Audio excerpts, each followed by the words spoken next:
কিছু সহি আকিদার নামধারী ভাই, কিছু আহলুল হাদিস নামধারী ভাই, কিছু কওমি নামধারী ভাই, যারা বড় বড় আলেমদের কাউকে সম্মান করে না, তারা তাদের উস্তাদদের পর্যন্ত শিক্ষা গ্রহণ করেনি, তাদের উস্তাদরা যে বিষয় চুপ, তারা সেই বিষয়ে লাফালাফি করে।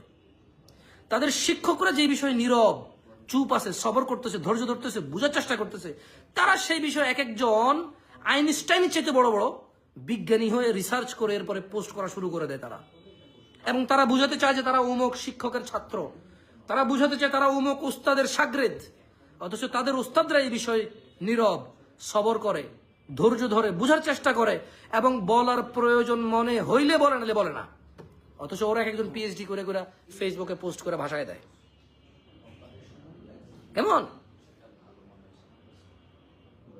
সো আমি বলবো আবু তাহাদ্দান সাহেব সম্পর্কে আমাকে যদি আপনি জিজ্ঞেস করেন, আমি তো কিছু বলতে পারবো না, কারণ আমি এটা সম্পর্কে জানি না, সত্য মিথ্যা জানি না। সবর করব, ধৈর্য ধরবো, দিন গেলে আস্তে আস্তে পরিষ্কার হবে। আপনার ফেসবুক পোস্টে তো আমার ভুল বোঝার দরকার নেই কাউকে।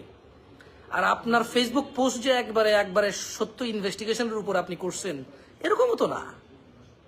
আপনি ব্যাখ্যা দিচ্ছেন আপনার জ্ঞান দিয়ে, কারণ আপনি অনেক জ্ঞানী মানুষ। আমি আপনার মতো জ্ঞান আমার নাই তো, আমি আপনার মতো শিক্ষিত না, জ্ঞানী না যে আমি কারো ফেসবুক পোস্টের উপরে ডিপেন্ড করে এবার মানুষকে জাজ করা শুরু করে দেবো। কেমন? আমি এত জ্ঞানী না। আল্লাহ আমাদেরকে বোঝার তৌফিক দান করুন। নেক্সট টাইম থেকে যদি আমাকে কোনো মানুষ সম্পর্কে জিজ্ঞেস করেন কেউ, আমি তাকে ব্যান করব।